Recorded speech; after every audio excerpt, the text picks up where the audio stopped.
আচ্ছা, এই টপিকটা হচ্ছে তোমার হচ্ছে এখানেও ভর শক্তির রূপান্তর হয়। ওকে, এই টপিকটা কিসের? এইটা হচ্ছে তোমার নিউক্লিয়ার পদার্থবিজ্ঞান অধ্যায়ের।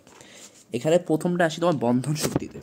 ধরো একটা পদার্থ, একটা পরমাণু আছে, একটা পরমাণুর ভিতর এ হচ্ছে ভর সংখ্যা। ওকে, এই ভর সংখ্যাকে বা এই যে পরমাণুর যে আছে বেসিক্যালি ভরটা আছে, এইটাতে যদি আমরা বন্ধন শক্তি বা বন্ড এনার্জি যে শক্তিটা আছে এটা দিয়ে আঘাত করি, তাহলে হচ্ছে পদার্থের হচ্ছে পরমাণুর হচ্ছে প্রোটন আর নিউট্রনটা হচ্ছে বিভক্ত হয়ে যায়। ওকে, এই যে যে যত সংখ্যক প্রোটন থাকে এটা টোটাল ভর, আর যত সংখ্যক নিউট্রন থাকে এটা টোটাল ভর, এই দুইটার যোগফল না, এই যে পরমাণুর হচ্ছে এই যে মানে ধরো পরমাণু আস্ত অবস্থায় আছে তখন যে ভরটা হয় তার থেকে খুলে যাওয়া মানে ভেঙে যাওয়ার পর ভরটা ভেঙে যাওয়ার পর হচ্ছে তোমার প্রোটনের টোটাল ভর আর হচ্ছে নিউট্রনের টোটাল ভরটা হচ্ছে এই দুইটার যোগফলটা এটার থেকে বেশি হয়ে যায়। ওকে, তাহলে এইখান থেকে বেসিক্যালি এই যে যেহেতু বেশি হয়, এই যে ভরের যে ডিফারেন্স হয় এটাই আমরা বলি ভর ত্রুটি।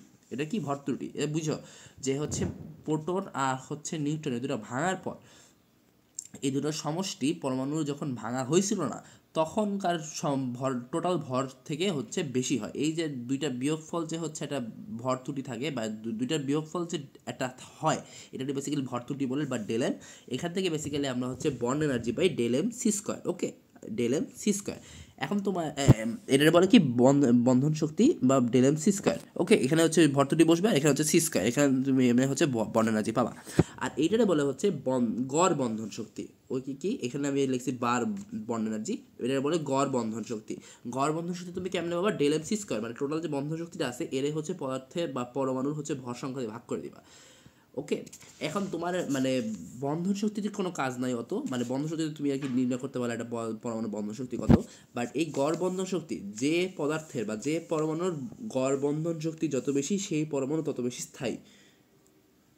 এটা কিন্তু মনে রাখো, যে পরমাণু যত বেশি বন্ধন শক্তি মানে যে পরমাণুর গড় বন্ধন শক্তি যত বেশি সেই পদার্থ কি তত বেশি স্থায়ী। এখন একটা বিষয় আছে, তোমার এখানে না এগুলোর ভরটর দেওয়া থাকবে সব হচ্ছে এএমইউতে, অ্যাটমিক মাস ইউনিট। ধরো 1 পয়েন্ট অনেকগুলা করে মানে অনেকগুলো পয়েন্ট থাকে। আবার তোমার হচ্ছে প্রোটনেরও হচ্ছে ভর দেওয়া থাকে হচ্ছে অ্যাটমিক মাস ইউনিটে।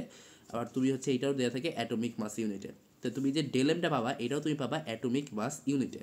ওকে, এখান থেকে তোমার যদি আচ্ছা এক অ্যাটমিক মাস ইউনিট সমান হচ্ছে 1.66 ইন্টু 10⁻⁻27 কেজি। ঠিক আছে, এটা তুমি বের করতে পারবা। তুমি যদি অ্যাটমিক মাস ইউনিটেও হচ্ছে বর্তুরিটা পাও তাহলেও তুমি হচ্ছে কেজিতে আনতে পারবা, কিন্তু আসলে দরকার কি, তাই না? তোমার ধরো তোমার যদি এখানে তুমি যদি হচ্ছে সি স্কোয়ার দিয়ে আর কি খেলো তাহলে কিন্তু আসলে কেজিতে নিয়ে আসতে হবে। মানে তুমি যদি আলোর হচ্ছে বেগের গুণফল মানে আলোর বেগের হচ্ছে স্কোয়ার বের করে নিয়ে এসে গুণ করো বন্ড এনার্জিতে, তাহলে তোমার কিন্তু এই কেজিতে নিয়ে আসতে হবে, কারণ একক মিলাইতে হবে। এসআই একক আনতে সব কিছু। বাট তা না করে একটা কাজ করা যায়। ধরো তোমার যত আর কি বন্ধন শক্তিটা হবে মানে এএমইউতে, মানে বন্ধন শক্তি না, যত আর কি তোমার ভর ত্রুটিটা হবে অ্যাটমিক মাস ইউনিটে, এটার সাথে তুমি হচ্ছে 931.5 হচ্ছে মেগা ইলেকট্রোভোল্ট গুণ করে দিবা।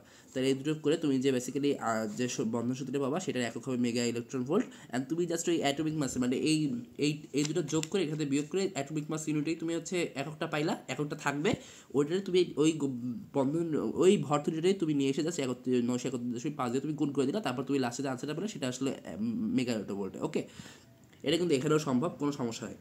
তোমার ওই এইখানেও যে আর কি বেশি হবে মানে জাস্ট এককে খেলা আর কি, এটা কাইন্ড একটা শর্টকাট। ওকে, এখানে এটা ইউজেবল শর্টকাট, বোর্ডে ইউজ করে সব জায়গায় ইউজ করা পারার জন্য কোনো প্যারা নেই।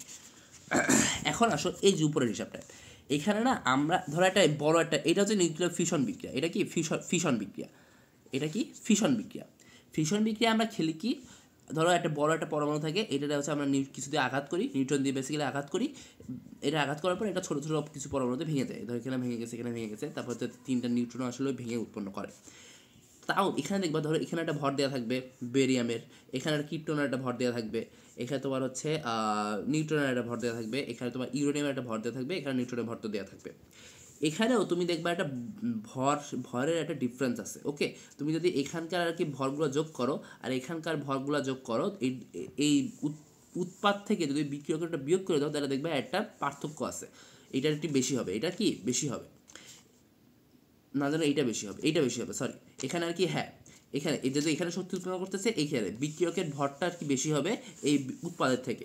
যতটুকু বেশি হবে সেটাতে তুমি হচ্ছে m c square del m c square করলে তুমি হচ্ছে কতটুকু আর কি শক্তি উৎপন্ন হচ্ছে এটা পাবা। ওকে, এখানেও কিন্তু ওই যে যতটুকু ভর আর কি তোমার হচ্ছে হারায় দিচ্ছে সেটা বেসিক্যালি শক্তির রূপে পরিণত হচ্ছে। ওকে, এখানেও তোমার ওই সেম, যে যদি তোমার এখানে ধরো তোমার এম ইউতেই দেওয়া থাকবে সব কিছু, তুমি যদি তুমি যদি সি স্কোয়ার মানে 3 × 10⁸ এটা স্কোয়ার করো, তাইলে তোমার হচ্ছে কেজিতে নিয়ে যাওয়া লাগবে। আর তা না নিলে তুমি হচ্ছে সবগুলো এম ইউতে হিসাব করে এম ইউতে যেটা বেরোবে বন্ধন ত্রুটি মানে ভর ত্রুটি, তার সাথে তুমি হচ্ছে 931.1 931.5 মেগা ইলেকট্রোভোল্ট গ্রুপ করে দিলা, তোমার লাস্টে যে আনসার আসবে সেটা আসবে মেগা ইলেকট্রোভোল্ট। এইভাবে তুমি আর কি এই বিক্রিয়ায় কতটুকু শক্তি উৎপন্ন হয় এটা তুমি বের করতে পারবা যদি তোমার কাছে চায়। ওকে, বাট এমনিতে আমাদের একটা জিনিস মুখস্থ রাখতে হয় যে একটা ইউরেনিয়াম পরমাণুকে তোমার হচ্ছে নিউক্লিয় ফিশন বিক্রিয়ার মাধ্যমে ভাঙলে তাহলে হচ্ছে 200 মেগা ইলেকট্রোভোল্ট শক্তি পাওয়া যায়। এটা তোমার মুখস্থ কাইন্ডে রাখতে হবে, ঠিক আছে।